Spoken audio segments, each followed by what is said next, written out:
తీసుకురమ్మన్నా పుట్టాలో చెప్పిందయ్యా. కాలు ముట్టుకుంటే కాలు వేసిపోతుంది, ఏడు ముట్టుకుంటే ఏడు వేసిపోతుంది చెప్పిందయ్యా. రమ్మన్నా రమ్మన్నా. ఇక పోదాం బలవాని ఆ భోగమ కలవర ఇంటికి పోతానని శంకరుడు గదగద అనుకుంటా భోగం వల్ల ఇంటికి దేవుడంతా ఉన్నాడా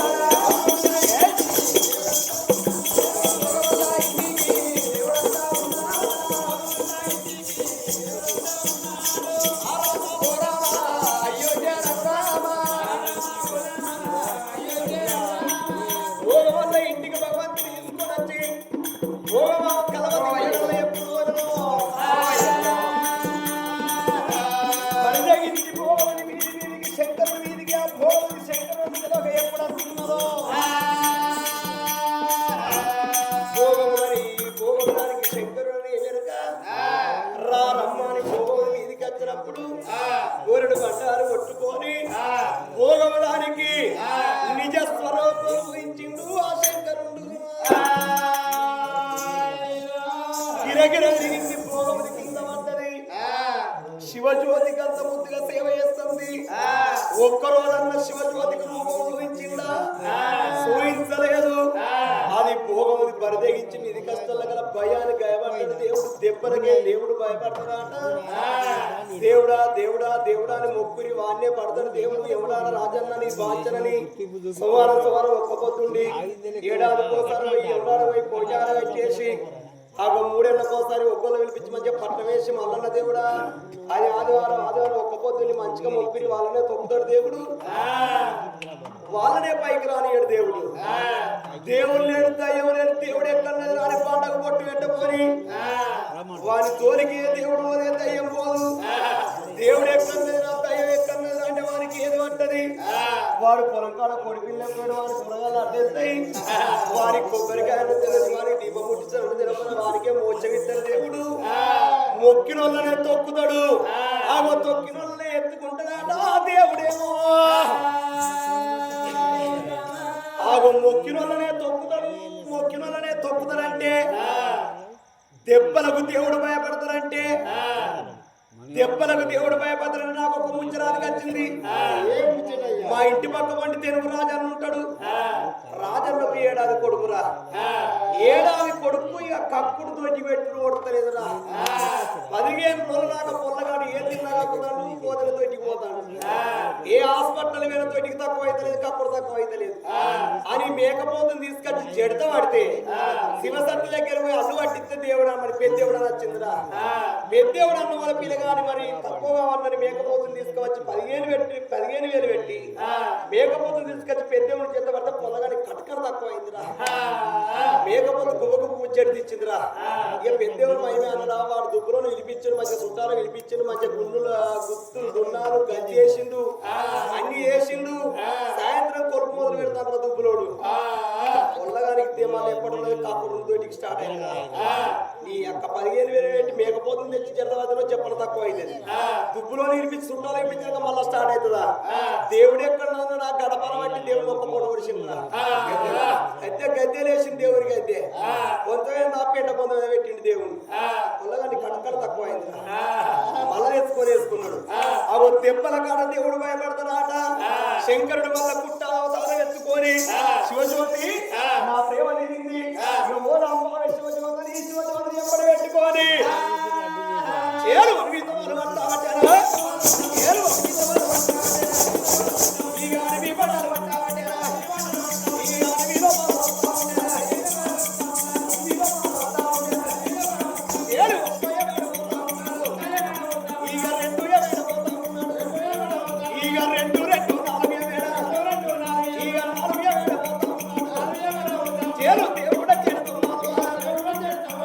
దేవుడు వచ్చే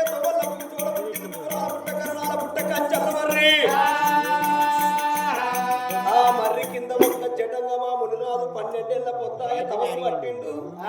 శంకరుడు శివజ్యోతిని తోలుకొని పోయేటోడు పోక అక్కడ తపస్సు పట్టిన మునిని చూపి ఉరికచ్చి కాలుతోడు తన్నిండు లోకాల శంకరుడు. మునిరాజు కోపానికి వచ్చి శంకరుడని మునిరాజు కూడా ఏర్పడేయలేదు.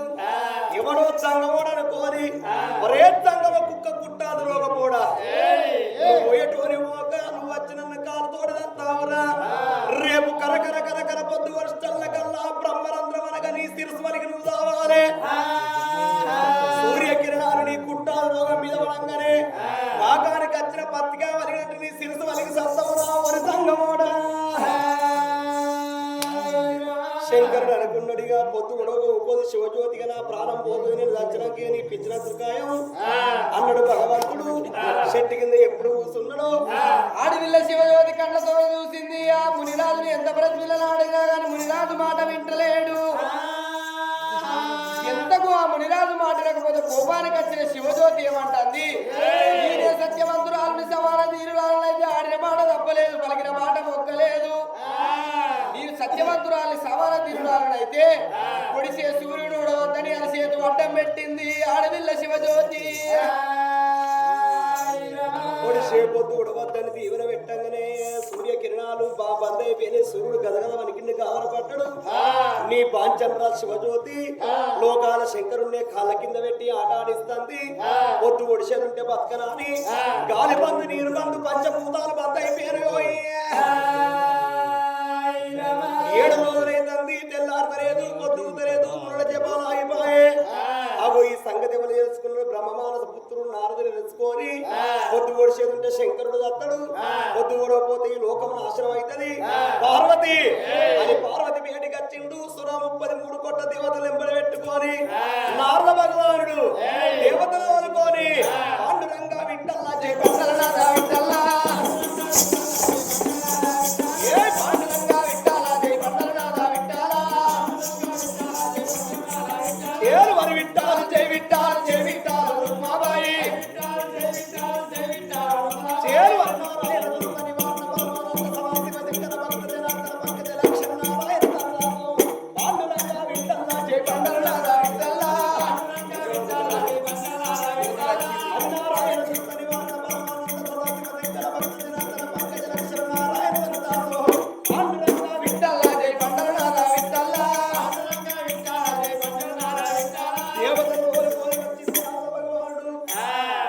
శివజ్యోతి వలనుకున్నావు లోకాల శంకరుడు బంటు పందెం కట్టుకొని వచ్చిండు శంకరునికి సావు లేదు పొద్దుడు అనగానే అమ్మవారు నా భర్త శంకరుడని పదెంత పప్పది పట్టంగానే కరకర కరకర పొద్దు ఒడిసినప్పుడు సూర్య కిరణాలు శంకరుడు కుట్టాల రోగం మీద పడంగా పడపడ పడపడ రోగం పరిగిపోయి నిజ రూపం ఎత్తిండు గప్పుడు తంగమయ్యా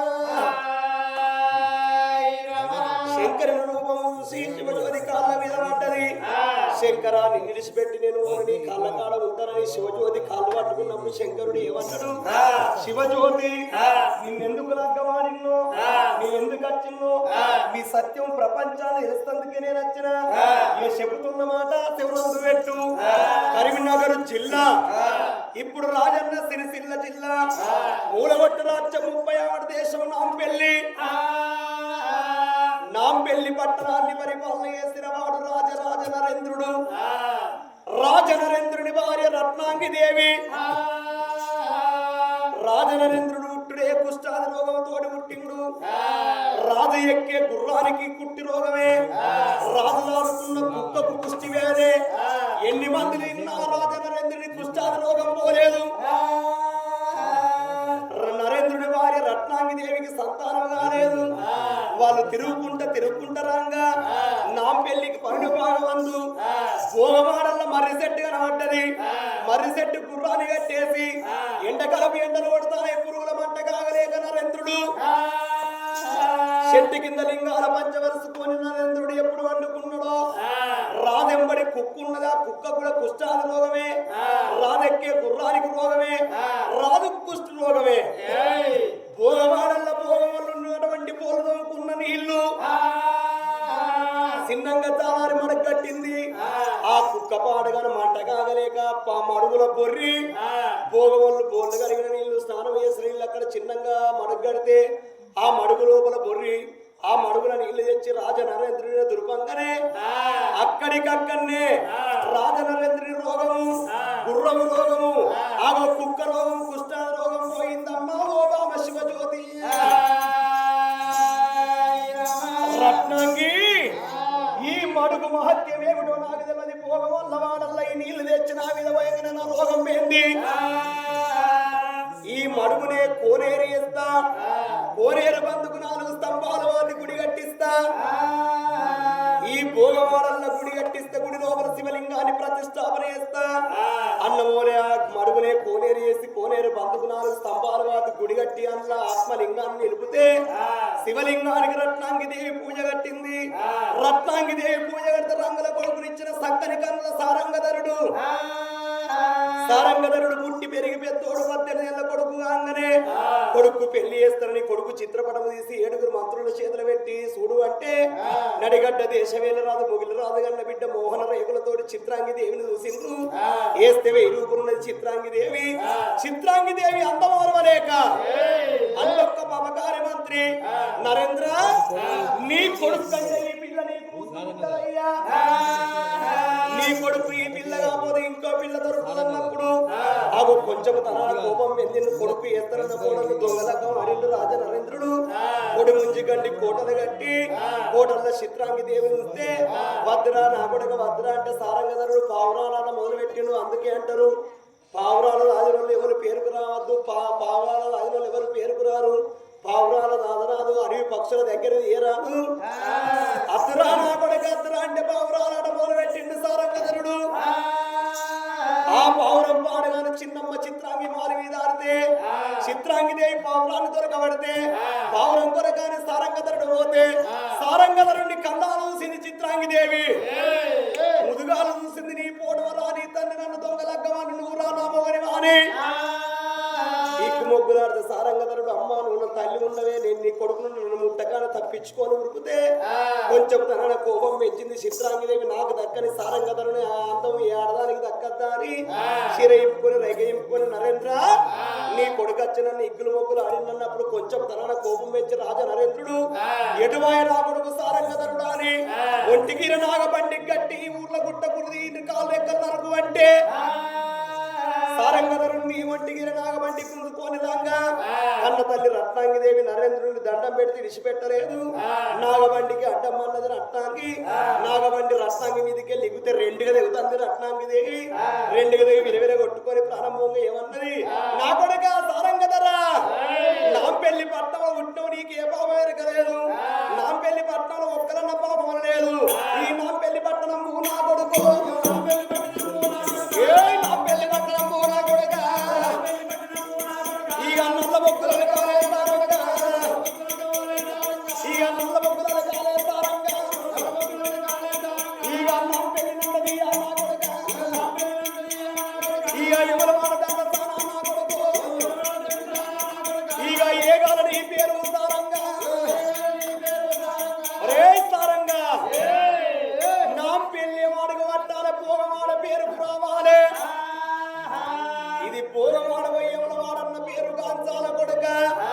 అన్నప్పుడు ఆనాడు భోగమాడవై ఎవలాడైంది.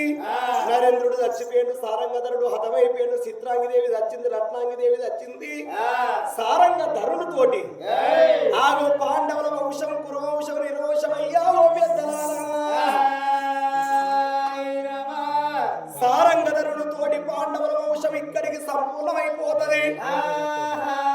గంధర్వంశం పుట్టింది చంద్రవంశము, చంద్రవంశాన పుట్టిండు చంద్రుడు, చంద్రుడు అన్న కొడుకు భీష్ముడు, భీష్ముడు అన్న కొడుకును విచిత్రాలు వాళ్ళు కనవంటి వాడు ధృతరాష్ట్రుడు, పాండురాజు కొడుకులు 5 పంచపాండవుల 4వ వాడు అటువంటి ఆగో అర్జునుడు 3వ వాడు అర్జునుడు, అర్జునుడి భార్య సుభద్రదేవి, సుభద్రదేవి అన్న కొడుకు అభిమాన్యుడు, అభిమాన్యుడి అన్న కొడుకు పరక్షిత్తు, పరక్షిత్తుకి అన్న కొడుకు జలమేజయుడు, జలమేజయుడి అన్న కొడుకు రాజరాజ నరేంద్రుడు, రాజ నరేంద్రుడి భార్య రత్నాంగిదేవి, రత్నాంగిదేవి అన్న కొడుకు సక్కని కన్నుల సారంగధరుడు, సారంగధరుడు తోటి పాండవుల వంశం కురువంశం ఇక్కడికి ఆఖరి వంశం సారంగధరుడు తోటి, సారంగధరుడు తోటి అటువంటి సారంగధరుని పేరు మీద భోగవాడల్లో గుళ్ళు కట్టింది. భోగవాడవై యములాడై నేరుస్తుంది శివజ్యోతి.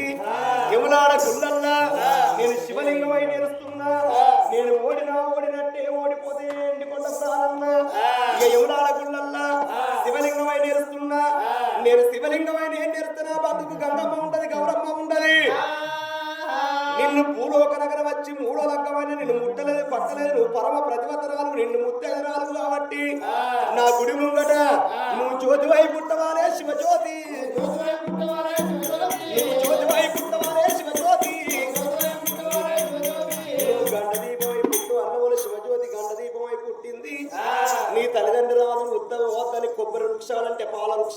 వృక్షాలు అంటే కొబ్బరి వృక్షాలు కాసిన కాయలతో నిత్యాభిషేకం అన్నాడు. తల్లిదండ్రులేమో కొబ్బరి వృక్షాలు వేసిండు, శివజ్యోతిని గంట దీపం వేసిండు. అవి అప్పటికి ఇప్పటికి ఇప్పుడు వేనప్పుడు శివజ్యోతి గంట దీపం ఉంటది. గంట దీపం కాడ వెనకడ ఉత్తగానే పోనిచ్చారు, కానీ ఇప్పుడు 20 రూపాయల టికెట్ ఆడలనే పోనిస్తారు, మొగోళ్ళ పోనీ ఆగో ఆడలు పోతారు. అటువంటి దండం పెట్టి ఆ నూనె నెత్తికి రాసుకుంటారు. ఆగో శివజ్యోతి గంట దీపం ఉన్నాడు గుళ్ళలో పుట్టింది. అప్పటికి ఇప్పటిగా దీపం ఎప్పటికి వెలుకుంటూ ఉంటది. మొన్న గుళ్ళు పెట్టి ఉన్నదో లేదో ఆగో బంధుకు పెట్టిరా. ఆగో శివజ్యోతిని గంట దీపం వేసి శంకరుడు అటువంటి పార్వతిని రామలో దేవతలు ఎక్కడో అక్కడ వేయక శివజ్యోతిని గంట దీపం వేసి ఎవరాడ గుళ్ళ కొలువు లోకాల శంకరుడు ఇవ్వలటి రోజు లోపల ఆత్మగల్లా ఆగో పాలే శివప్రసాద్ పేరు మీద 9వ దినకరవ సందర్భంగా ఈ రోజు రామనామ శరణి ఇచ్చినందుకు సరిపోయిన శివప్రసాద్ ఆ భగవంతుని సన్నిధానం ఎందు శివజ్యోతి గంట దీపమే వెలిగినట్టు ఆత్మగల్లా శివప్రసాద్ భగవంతుని ప్రాధాలయందు యమలవాడ రాజన్న కుల ముందు అగో అటువంటి గంట దీపమై పుట్టాలరా కొడగా మరీ మహానుభావుడే మరీ శివప్రసాదే అల్లలేరల్లు అల్లలేరల్లు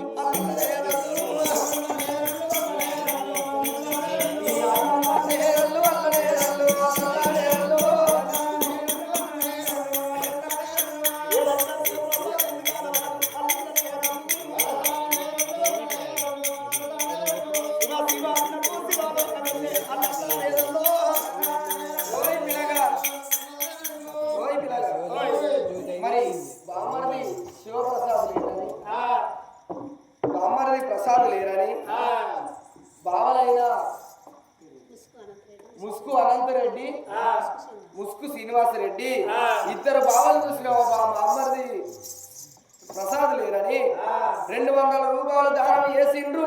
ఓ రామ రామ బామ్మర్ది శివప్రసాదు ఒక్కసారి వచ్చి బావలాలని నోరాల విలిసిపోవా బామ్మర్ది నీ ఆట పాట మాకు దొరకనయ్యా బామ్మర్ది శివప్రసాద్